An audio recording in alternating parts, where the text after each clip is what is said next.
Are you tired of donating money to the sportsbooks? Well, with how much you've lost by now, you've probably helped the bookies upgrade to business class. And it's not your fault, because the system is rigged to make you lose. But I've flipped that system on its head, and it's helped me and a lot of others consistently profit from sports betting.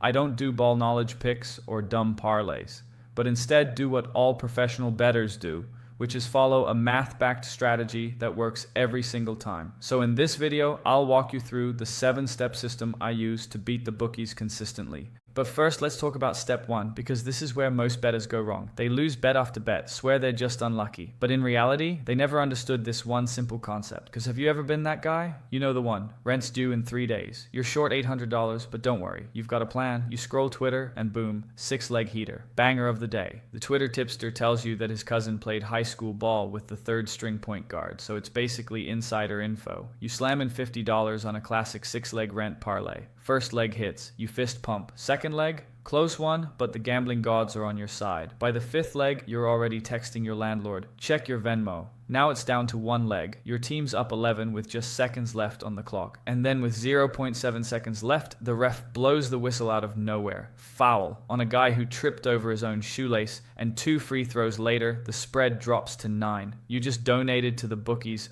again. I've been that guy too, and the only way to stop doing this is to never take a bet unless the math is on your side. So I built out the full blueprint that shows you exactly how I made my first $1,000 betting like a sniper. I don't share stupid picks or parlays, just a system you can steal so you can find the winning picks yourself. So if you're tired of donating to the bookies' next yacht purchase, then click the link in the description to grab it for free. Which brings us to step 2, where we learn how to use math to quietly steal money from the bookies. Let me put it this way. Would you ever sell a $100 bill for $75? Of course not. But that's exactly what most bettors do every single day.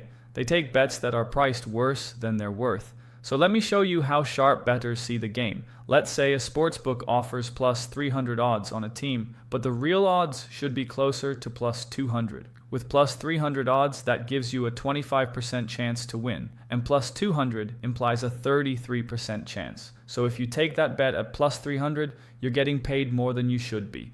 That's a positive expected value bet. Now yeah, you'll lose most of the time, it's an underdog. But let's say you bet $100 on that line 10 times. Team wins 3 out of 10, you make $900, lose $700, and make a net profit of $200. And this is exactly what the bookies hate, because now you're turning their trick against them. You're not a customer anymore. You're a threat to the syndicate, and trust me, they'll come for you eventually. But moving on to step 3, and there's one more threat you need to look out for, because sometimes the suit-wearing bookies aren't the problem. Sometimes it's a dude named LockDaddy69 dropping max unit nukes in a Discord full of anime profile pictures. I wish I was joking. But many years back, I joined one of those Discords. $97 a month. Sounded legit. But first thing I see, LockDaddy69, shirtless, sunglasses indoors, Monster Energy in frame saying Korean baseball over 3.5. Lock of the day. I copied his picks for a week and went 3-11. And at one point we had action on a women's volleyball unders in Poland on a Wednesday. So I asked him why, and he responded with, "The line looked sus, bro." We went on to lose that bet too, and I was pissed. So if someone's selling you picks for $97 a month, they're not making money from betting. They're making money from you still acting like a degenerate. But how do you actually find picks that are profitable bets? Well, this takes us to step 4. And let's think about it like this. You walk into a supermarket and see 2 shelves. One has the same bottle of water for $3. The other has it for $2. Where do you buy? Obviously, the cheaper one, right? You just got more value for the same thing. And that's exactly how sharp bettors see odds. Every sportsbook is just a different shelf with different prices. So your job is to find the book that's offering the best number and bet there. But the problem with this is that scanning 10 plus books manually takes forever. That's why I use a tool called OddsJam. It automatically scans every book for mispriced bets with a positive expected value. And yeah, it costs money, but it allows you to consistently find plus EV bets, which helps you to make your money back fast. But look, OddsJam isn't magic. It's a powerful tool, but like any tool, it only works if you use it right. And most people don't. They get emotional. They stop following the math. They go full Lock Daddy 69 and start chasing bangers again. So that's why I built a private group to hold each other accountable, because beating the sportsbooks isn't a solo game. We're up against billion-dollar algorithms, so if we're gonna win, we've got to move together. There's no picks or any of that guru garbage. We just focus on math and systems. So if you're interested in joining, then check the link in the description. But next up we have step 5, and this part is simple, but it's where most sports bettors fall off. Back when I started, I thought I was crushing it, betting every day, seeing a few big wins, telling myself I had an edge. Then one day, I actually checked the numbers, pulled up my spreadsheet, and saw I was down $632. That was my wake-up call, because if something shows up as plus EV, it doesn't mean it really is. You think you're making good bets, but you never actually check. That's why tracking matters. You need to see if you're consistently beating the closing line value. That's your scoreboard, and you don't need anything fancy. You can use a simple Google Sheet, or tools like JuiceReel, Pickit, or even the built-in OddsJam tracker. If you're beating the closing line value about 70% of the time, then you're on the right track to making a profit.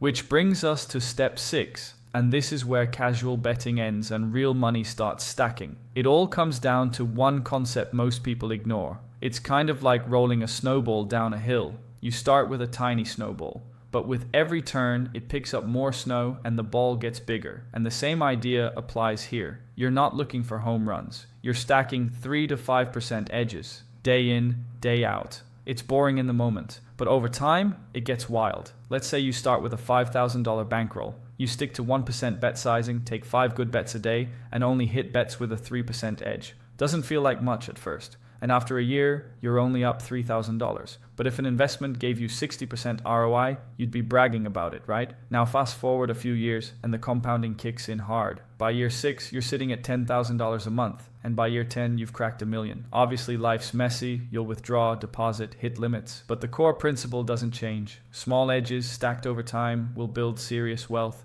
But before any of that momentum kicks in, you've got to get your first win. Your first $1,000 is the hardest part. So if you want to skip the trial and error, I put together a free guide that walks you through exactly how I made my first $1,000 from betting. Click the link in the description to get it. But alright, step 7, and this one's funny but also serious. Let me explain. A few months ago, someone in our group got limited just 5 days after signing up with a new sportsbook. He was beating closing lines again and again. And sportsbooks hate that. These nerds in suits are sitting behind supercomputers running simulations, and when they realize you're taking their money, they don't send congratulations. They send the limit letter. That's their version of a thank you. Meanwhile, Lock Daddy 69 can go 2-14 for 3 straight months, and they'll let him keep firing max unit nukes like it's nothing, because losing is good for business. Every 6-leg parlay Lock Daddy places helps fund the Bookies' kids' private school tuition. So yeah, getting limited sucks, but it also means the system sees you as a threat. That limit letter, it's your diploma. But don't take it personally, just play smarter. Diversify across multiple books. Use second accounts with family names. Throw in the occasional parlay. Bet a favorite now and then, just to keep your profile messy. Because the goal is to stay under the radar long enough to keep extracting money from the syndicate. But earlier we talked about how to bet smarter and actually use math to win long term. But the truth is, most bettors are still stuck doing dumb stuff that quietly kills their bankroll. So if you want to avoid those traps, watch this video next, where I break down the 8 dumb habits that keep most sports bettors broke. It's the video I wish someone showed me when I was just getting started.